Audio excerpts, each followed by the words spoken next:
ဒီနေ့ရောစာအုပ်ဖတ်ပြီးပြီလားမဖတ်ရသေးရင်ဒီလိုလား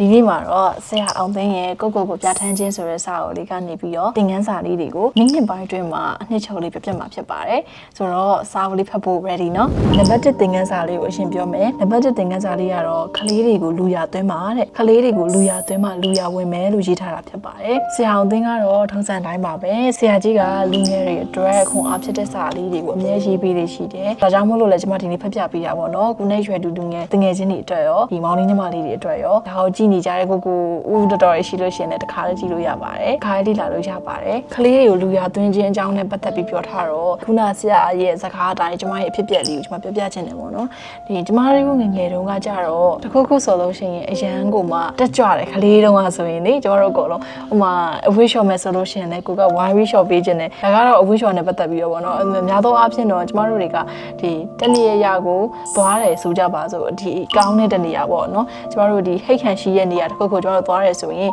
ခလေးတွေကိုမခေါ်ဘဲနဲ့လူကြီးပဲသွားကြတာများတယ်ပေါ့နော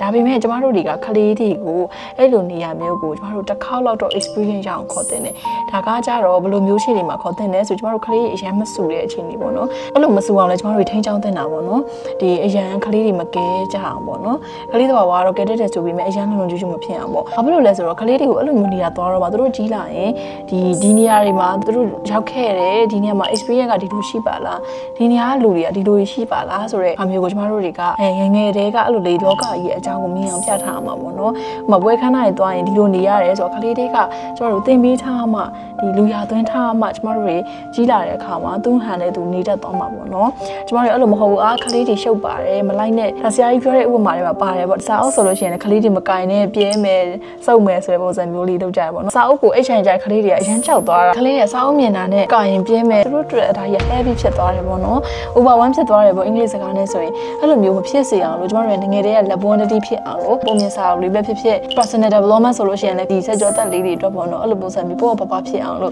့ရုပ်ပြလေးတွေဖြစ်အဲ့လိုစာအုပ်လေးတွေပေးထားတဲ့အဲ့ဒါမှကလေးတွေကစာအုပ်မြင်တာနဲ့ဖတ်ချင်မှာကြီးလာရင်မကြောက်မှာပေါ့နော်အဲ့လိုမျိုးဖြစ်အောင်လို့ကျမတို့ကကလေးတွေကိုငယ်ကလေးကလူရသွင်းထားတင်ပါတယ်ကလေးတွေကရှုပ်တာမဟုတ်ပါဘူးကလေးတွေကကြီးလာရင်လူကြီးဖြစ်မှာပဲလေနော်ကလေးဆိုရင်10နှစ်15နှစ်ဆိုတဲ့အချိန်လူကြီးဖြစ်ဖို့ပေါ့နော်အဲ့ဒါကျတော့ဒီအရန်ကြရထင်ရပဲမဟုတ်ဘူးအရန်မြန်တယ်ကလေးတယောက်လူကြီးဖြစ်ဖို့မြန်တယ်ပေါ့ဒါကြောင့်မလို့သူကလေးဘဝထဲမှာဒါလေးတွေကို experience ရထားအောင်လို့ကျမတို့တွေကလေးတွေကိုလူရသွင်းတင်ပါတယ်ဒီစာအုပ်ထဲကဆရာရဲ့စကားတစ်ခွန်းနဲ့အနှစ်ချုပ်အောင်မယ်ဆိုရင်စက်ကူစုပ်တာအရေးမကြီးဘူးတဲ့နှလုံးသားစုပ်ပဲ့မသွားဘူးအရေးကြီးတာလို့ဆရာကြီးကတော့ပြောထားပါတယ်ဒီအဓိပ္ပာယ်လေးကအရန်ကောင်းတာမလို့အားလုံးတော့လည်းစကားလက်ဆောင်လေးပါလိုက်ပါတယ်ဒုတိယတစ်ချက်ကိုသွားရအောင်နောက်ဆရာပြောခဲ့တဲ့ဒုတိယချက်ကကြတော့အချိန်နဲ့ဆိုင်တဲ့အကြောင်းအရာလေးပဲဖြစ်ပါတယ်ကျမတို့တွေတခြားစဉ်းစားကြည့်လို့ရှိရင်တယောက်နဲ့တယောက်ရဲ့ဒီအချိန်တွေကကုန်ဆုံးနေကြပါတယ်လူတိုင်းပေါ့နော်အချိန်တွေကကုန်ဆုံးနေတယ်အဲ့လိုကုန်ဆုံးနေရဖြစ်လို့အချိန်တွေကိုတဲ့အသက်နဲ့လဲပြီးတော့မှကာကွယ်ဆောက်ရှောက်ခဲ့ရဆိုတဲ့သဘောနဲ့အတူတူပဲတဲ့ဒါကြောင့်မလို့လူရဲ့အသက်ဟာအချိန်တွေကိုအသက်နဲ့လဲပြီးတော့ယူထားခဲ့ရတ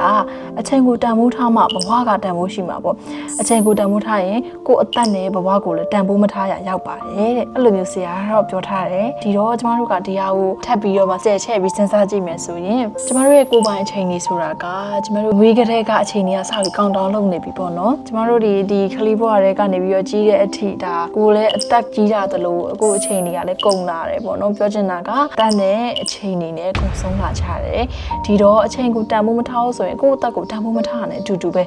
အသက်ကလည်းဒီတိုင်းကုံဆုံးသွားမှာပဲပေါ့နော်ဆရာကြီးကတော့အဲ့လိုမျိုးလေးပြောထားပါတယ်ဒီတော့ကျမတို့တွေကကိုသိထားလေးစားစစ်သမှာလေကိုအချိန်တွေကိုတန်ဖိုးထားနေလားအားလည်းအချိန်တွေကိုဘယ်လိုကုံဆုံးနေလဲပေါ့နော်အားလည်းအချိန်ဆိုတာလည်းအချိန်မှာပဲတန်ဖိုးကြီးပါတယ်ဒါကြောင့်မို့လို့အကျိုးရှိရှိအသုံးချပါအကျိုးရှိရှိသုံးချရဆိုတဲ့နေရာမှာကျမတို့တွေဒီသချင်းသားမထောင်အောင်ဘူးဖုန်းမကြည့်ရအောင်အဲ့လိုမျိုးတွေကိုပြောတာတော့မဟုတ်ပါဘူးဘာလို့လဲဆိုတော့ကျမတို့တွေသချင်းသားထောင်နဲ့ဖုန်းကြည့်ရဆိုတာကလည်းကျမတို့တချို့ချိန်တွေစိတ်ပင်ပန်းနွမ်းနေတဲ့အချိန်တွေဆိုရင်ဒါလေးတွေကပြောစရာဖြစ်လို့အပ်တယ်ပေါ့နော်လူပုထုဇဉ်ဆိုရင်ဒါကြောင့်မို့လို့အဲ့ဒီခါကိုလေကျမတို့တွေကချင်းသားထောင်နေဆိုရင်ဒါကအချိန်ဖြုံးရမရဘူးကိုစိတ်အပန်းဖြေအောင်လို့ဒါပြောအောင်လုပ်ပေးရဲဆိုတဲ့သဘောမျိုးနဲ့လေတခါလေးတက်ရောက်နိုင်ပါတယ်ဒါပေမဲ့အချိန်ပြေတော့မကောင်းဘူးပေါ့နော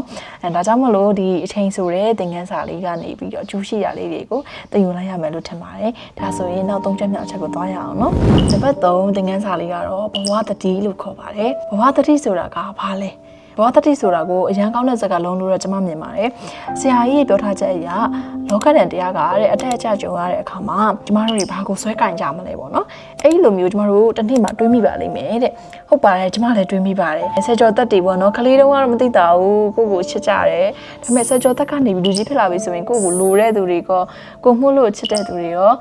ကိုဖြစ်တည်မှုကိုပဲမကြိုက်တဲ့သူတွေရောရှိလာတတ်တယ်နော်အဲ့ဒီခါကြလို့ရှိရင်ကျမတို့ကဘာကိုဆွဲကင်မလဲဆိုတော့ဘဝတတိဆိုတဲ့ဟာကိုဆွဲကင်ရမယ်ကိုကောင်းတဲ့အချိန်မှာကိုလူတွေကဝိုင်းပြီးမြောက်စားနေကြတယ်ဝိုင်းမြောက်စားနေရဆိုလို့ရှိရင်လည်းအော်ဒါမြောက်စားနေကြတယ်အဲ့ဒီလိုပဲကျမတို့အရင်စိတ်ထဲအရင်မထည့်လိုက်နဲ့နော်အဲ့တော့ကြတော့တတိရှိရလို့ခေါ်တာပါအော်ငါကိုဒူတွေချီကျူးနေကြပါလားဆိုတော့တတိမျိုးလေးကျမတို့ကစိတ်ထဲမှာဖြစ်သွားတယ်ပေါ့နော်အဲ့လောက်ပဲထားလိုက်ပါကိုလူတွေကမလိုလားကြဘူးပြောနေကြတယ်ပြစ်တီပြောကြတယ်ဆိုလို့ရှိရင်လည်းအော်ဒါသူတို့မလိုတဲ့အချိန်သူတို့မကြိုက်လို့ပြောတာအဲ့လောက်ပဲကျမတို့ရင်ထဲဘာမှမထည့်နဲ့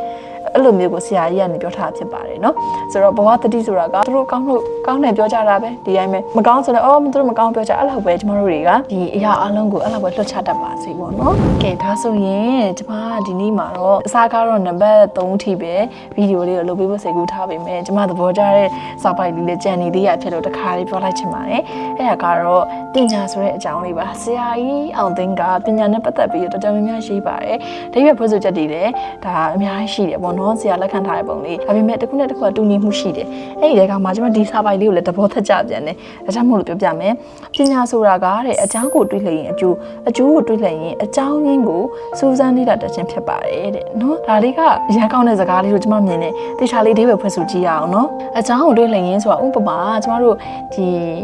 စေးလိတ်တောက်ကြတယ်ဆိုပါစို့စေးလိတ်တောက်တယ်โอเคဒါအကြောင်းဒီလိုတောက်တာကကျမတို့ဘာအကျိုးဖြစ်နိုင်လဲလို့ကိုကဒီစဉ်းစားတာကိုကြတော့ဒါပညာဉာဏ်ဖြစ်သွားပြီဒီလိုတောက်ခြင်းဖြင့်ကိုဘာတွေဆက်ဖြစ်နိုင်လဲကိုအတွက်ကောင်းကျိုးရှိတာဒါမှမဟုတ်ရင်ကိုခန္ဓာကိုယ်နဲ့ဆိုးကျိုးရှိတာဒါကိုကျမတို့တွေးဖို့လိုလာပြီအဲ့လိုတွေးရကိုကျမတို့ပညာဉာဏ်လို့ခေါ်ပါတယ်နော်ဆရာကြီးရဲ့ဖွင့်ဆိုချက်အရာပါကျမလည်းလက်ခံပါတယ်ဒါပေမဲ့စေးပညာလောကမှာဆိုရင်ဒါလေးတွေကနည်းနည်းပြောင်းပြန်ဖြစ်နေတတ်တယ်အဲ့ဒါကတော့ကျမစဉ်းစားကြည့်တာပေါ့နော်ဘယ်လိုမျိုးလဲဆိုတော့ဒီကုစီကိုလူနာကလာပြတယ်ဥမာဆရာမကြီးဒီအဆုပ်မကောင်းလို့ပါအသက်ရှူကျက်လို့ပါအဆုပ်မှာတခုခုဖြစ်နေရထင်တယ်လို့လာပြောရဲဆိုရင်ဒါဘာကြောင့်လဲဆိုရဲအကြောင်းရင်းကိုကျွန်တော်စဉ်းစားရတယ်အကျိုးကဖြစ်သွားပြီတဲ့ကြောင့်မလို့အကြောင်းရင်းကိုစေပညာကြောင့်ပြောင်းပြန်စဉ်းစားရတာပညာအဲ့ဒီအကြောင်းရင်းကိုရှာတွေ့သွားတာကဒါပညာပေါ့နော်ဘာအကြောင်းကိုကျွန်တော်တို့တွေ့နေမယ်ဆိုလို့ရှိရင်ဒီအကျိုးဖြစ်နိုင်တယ်ဆိုပြီးတော့ထိုးထွင်းပြီးတော့သင်ရှင်းနိုင်တာကပညာပဲအကျိုးပုံမြင်လို့ဒီအလိုဖြစ်ရတာဘာကြောင့်လဲဆိုတဲ့ဟာကိုထိုးထွင်းသိနိုင်တာကကြတော့လေပညာပဲနော်အဲ့လိုမျိုးနှစ်ခုရှိတယ်ဒါဆရာကြီးရဲ့ဖွင့်ဆိုချက်ကကျွန်တော်တို့စဉ်းစားကြရအများကြီးရစေတယ်ပေါ့နော်ဒါကြောင့်မို့လို့